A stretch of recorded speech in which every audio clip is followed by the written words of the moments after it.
How does the millionaire mind work? What does it really take to be the best in your field? Is there a secret to success in life?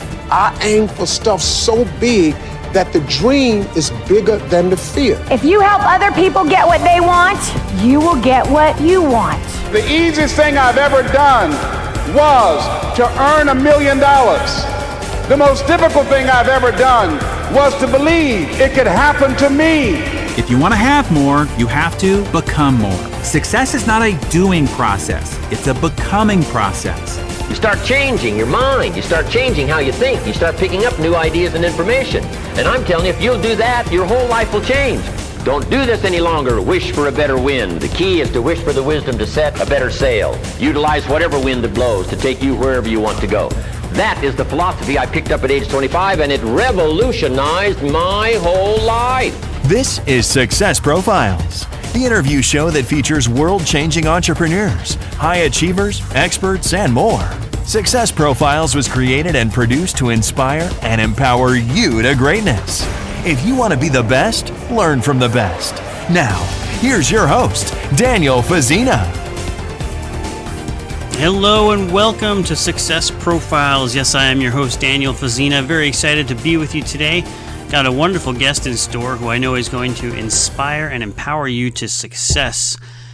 Before we get to our esteemed guest, I want to remind you that if you want to check out the archives of Success Profiles, you can join us at facebook.com/Success Profiles. And of course, you can follow me, Daniel Fazina, on Twitter, twitter.com/Daniel Fazina1. That's Daniel Fazina, the numeral 1 on twitter.com. All right, today's special guest is a gentleman who I had the privilege of meeting not too long ago, and he is an amazing entrepreneur. His name is Dois Rosser, and he founded the POMOCO Auto Group in the Hampton Roads, Virginia area in 1947. And then when he was about to retire, when he got to retirement age, he didn't hit the golf course like many retirees do. He founded an international ministry using the profits from his entrepreneurial pursuits to fund a ministry that the Lord had given him, and it's called International Cooperating Ministries. He founded that in 1986. And so I have the privilege of speaking with him today. He happens to be 97 years old, and he's been married for 75 years. So without further ado, I'd like to introduce Mr. Dois Rosser to Success Profiles. Mr. Rosser, thank you so much for joining us on Success Profiles. I really appreciate you taking the time out of your busy schedule. I'm delighted to be with you. Awesome. Well, you've had a lot of experience, and you've been very successful in many endeavors. And I talk to a lot of people who are successful, and it seems like everyone has their own definition of what success is. What does success look like to Mr. Dois Rosser? What does that mean to you? Well, I find it a little difficult to answer in the sense that from a world's perspective, it may be a little different from where I am, but I really am not a long-range guy in the sense that I'm projecting over years. I look for certain goals, but it seemed that my goal, or the way I arrived at situations, when I came out on an opportunity, I pursued it. Not thinking so much about the end product, but thinking in terms of, if I win, what does it look like? And was it joy, and was it fun in the process? Wasn't, for example, the thought of making money. It was the thought of winning and letting the money take care of itself. Okay. And when you evaluate an opportunity, what is it that you look for, and what would cause you to say yes to pursue something like that? Well, I call it looking under rocks. I have written a book, and I call it Looking Under Rocks. You really never know what's under a rock. And I think I have an entrepreneurial nature, and I would look at situations, and if I saw there's an opportunity to win, then I would work towards winning. And that took me into different areas of investments and businesses, and gave a lot of joy in living because I got to be involved in a lot of opportunities. That's right. Yeah, We you've had been 27 different operations at one time, so that compounds a little bit of what I was trying to share. 27 different entrepreneurial ventures. Yeah. How would you manage all of those together? Well, on 4 very simple principles. Number 1, you establish your goal.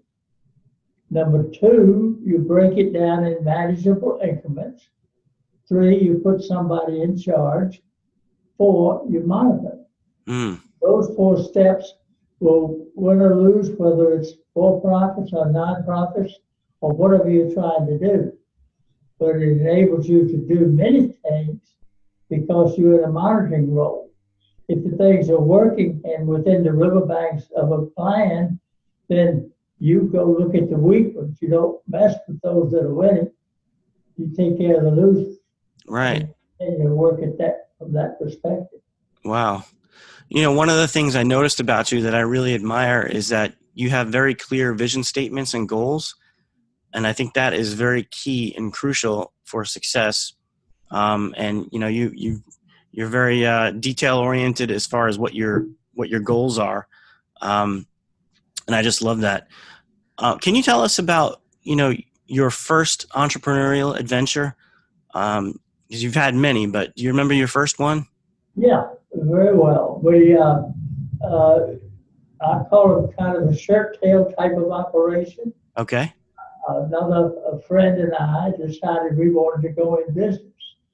So we started building on the weekends and the evenings an office building.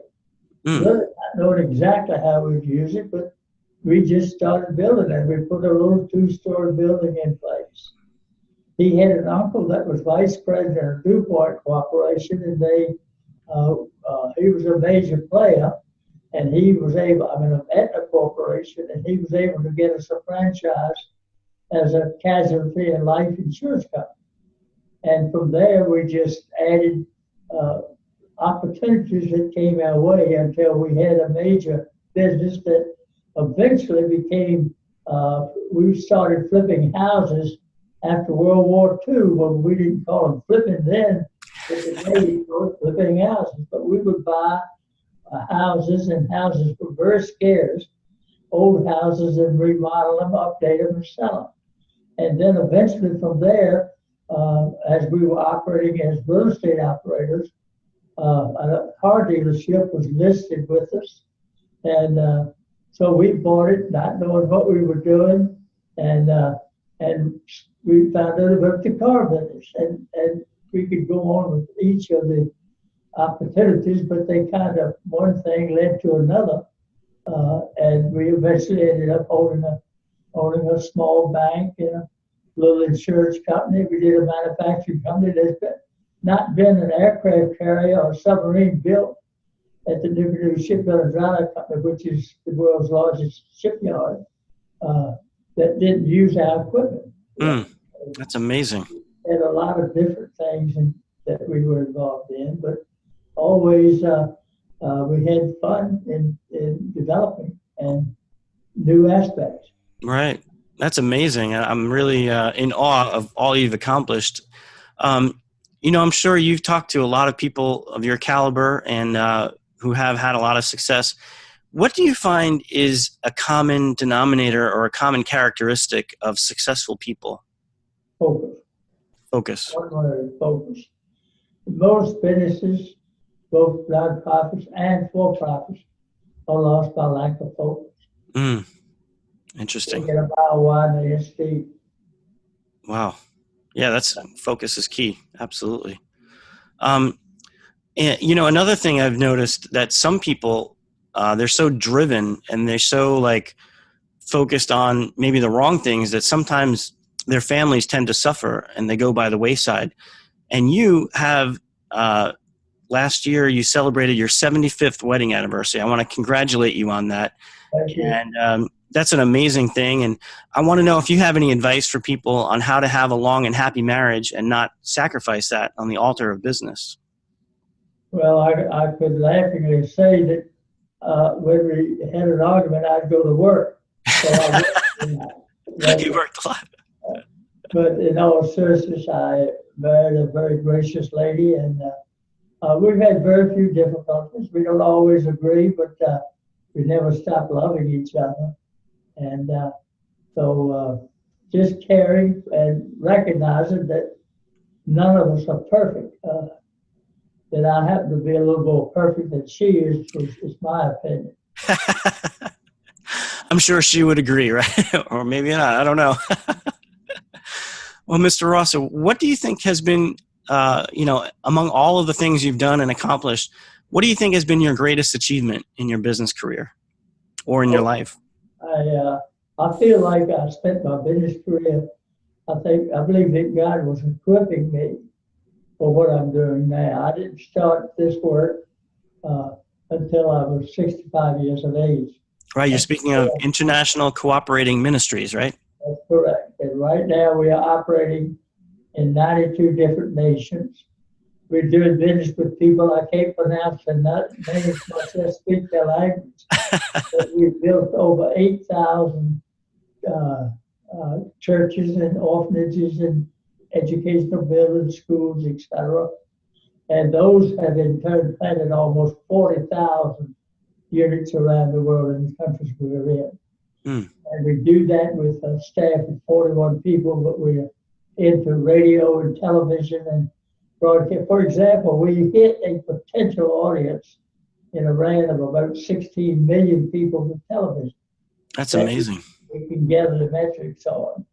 So we use high technology. That's a part of our equation. But we can leverage, and we've learned how to leverage out. And right as we sit here today, I've got over 800 buildings under construction in those 92 different countries. That's a miracle. That is amazing. Yeah. You mentioned that you started International Cooperating Ministries in your mid-60s when most people, most entrepreneurs probably would be wanting to slow down, take it easy, hit the golf course. You took a different route, though. What made you do that? Why didn't you just want to retire and hit the golf course? Well, I owned a golf course, and I got to play enough. I didn't. But it was. I felt a calling on my heart. I felt like God was directing me, and it was. I heard the Bible being taught in a unique way. And our whole goal starting the ministry was that it was so simply taught that when I could reach it, I knew others could reach it. And it was on a shelf that I'd never heard it taught at a level that was so meaningful.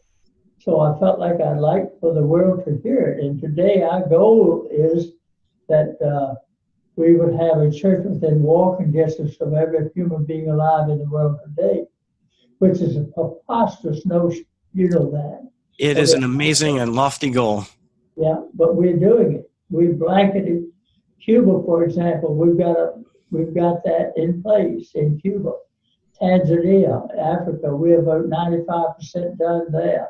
In Vietnam, I'd say 90%. Cambodia, 95%. So. And some of them we only 10%, but we're in different levels at 92. But we call it penetrating now. Of the 203 nations of the world, we can't get into some of them. They don't let me in certain countries. Right. But we are able to take that teaching in through the technology, i.e., we have 5 different ways of distribution of those teachings. We do it through radio, we do it through the website, we do it through what we call a targeted media. And we've developed in China our own piece of equipment that we can tie into a local telephone system anywhere in the world and pick up the entire survey of the scripture, both at a teaching level and a reading. Wow. Little chip that makes it comfortable. That is amazing. You said 13,000 of them recently down to Lebanon and Jordan for distribution among the refugee camps for the people in those areas. That is unbelievable and amazing, and I'm so happy to know you and to know that you're using the skills and the resources that God has given you and that you've earned really from working and managing all these businesses to put it towards the kingdom. It must be very satisfying to see the work that you guys have accomplished.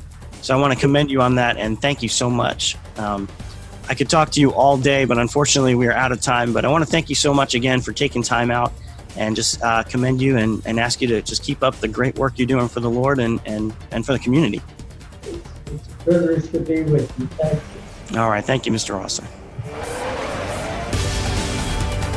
You've been listening to Success Profiles with Daniel Fazzina. Join us next time as we bring you another empowering interview designed to help you achieve greatness here on Success Profiles.